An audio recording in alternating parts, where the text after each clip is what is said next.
आज से 97 साल पहले की बात है। राजस्थान के अलवर इलाके में एक गडरिया भेड़ चराते हुए जंगल गया। अचानक किसी ने उससे कहा कि यहाँ बकरियाँ चराना मना है। बातों बातों में पता चला कि वो इलाका एक तहसीलदार का था। दोनों में बातें होने लगी।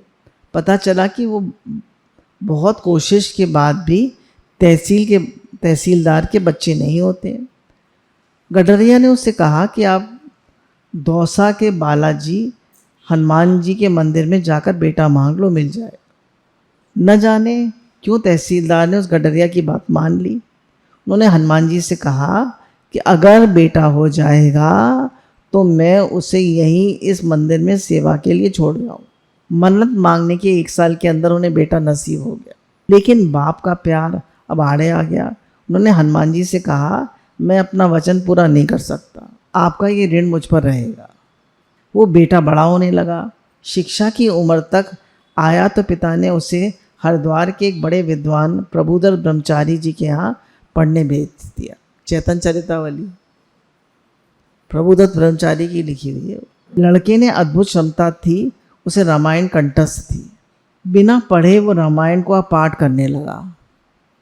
उनसे पैदा हुआ था ना, हनुमान जी के आशीर्वाद से।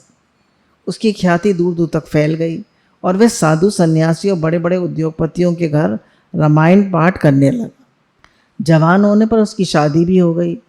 एक दिन देश के बड़े उद्योगपति जुगल किशोर बिरला ने अखबार में विज्ञापन दिया कि दिल्ली के एक लक्ष्मी नारायण मंदिर बिरला मंदिर में हनुमान जी को रामायण पढ़ के सुनानी है।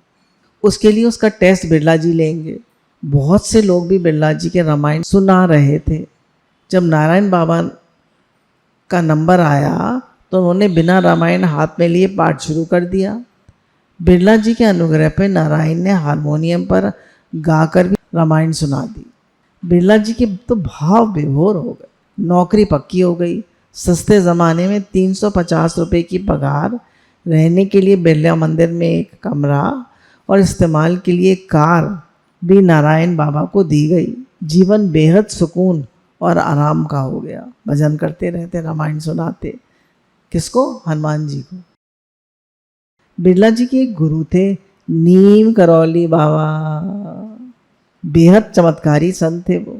जैसे ही वो वृंदावन से दिल्ली आए तो बिरला जी ने उन्हें प्रसन्न करने के लिए नारायण बाबा का एक रामायण पाठ रख दिया। जैसे ही नारायण बाबा कमरे में गए तो नीम करौली बाबा ने कहा, तेरे बाप ने हनुमान जी से धोखा किया है। नारायण बाबा ने अपने पिताजी के खिलाफ कुछ भी सुनने को तैयार नहीं थे। तय हुआ अगर नीम करौली बाबा की बात सच्ची हुई तो वो उन्हें गुरु रूप में स्वीकार कर लेंगे। तभी के तभी नारायण बाबा अलवर रवाना हो गए। पिता से पूछा, एक संत आपको हनुमान जी का ऋणी बता रहे हैं और धोखेबाज भी कह रहे हैं। उनके पिता बोले, संत हनुमान जी ही हो सकते हैं, संत हनुमान जी हो सकते हैं, क्योंकि ये बात तो सिर्फ उन्हीं को पता है, मैंने तो पत्नी को भी नहीं बताई थी। पिता की बात सुन के नारायण बाबा वापस आए और नीम करौली बाबा को अपना गुरु बना लिया। नीम करौली बाबा ने आदेश दिया, नारायण तेरा जन्म तो हनुमान जी की सेवा के लिए हुआ है, छोड़ लाला की नौकरी। गुरुजी का आदेश मिलते ही नारायण ने नौकरी छोड़ी और दिल्ली के मेहरौली इलाके में एक जंगल में एक गुप्त मंदिर का आश्रय लिया। बिरला मंदिर से निकलकर इस सांप भूतों और एक अनजान जंगल में हनुमान जी की सेवा शुरू कर दी। नीम करौली बाबा ने आदेश दिया, किसी से 1 रुपया भी नहीं लेना और 1 साल नवरात्रों में लोगों का भंडारा करना। बड़ी अजीब व गरीब बात है, बिना पैसे के भंडारा करना। लेकिन गुरुजी ने जो कह दिया था वो पत्थर की लकीर है। बिना सोच के उन्होंने अपना काम शुरू कर दिया। नीम करौली बाबा ने बिरला से कहा, नारायण बाबा की पत्नी को घर चलाने के लिए पैसे हर महीने दिलवा दिए। नारायण बाबा को पैसे से दूर रखा। 1969 में आज तक उस मंदिर पर साल में 2 बार नवरात्रों में हजारों लोग भंडारा खा के जाते। हजारों लोग साल में 2 बार। किसी को आज तक पैसे चढ़ाते नहीं देखा गया और प्रसाद पाते देखा गया।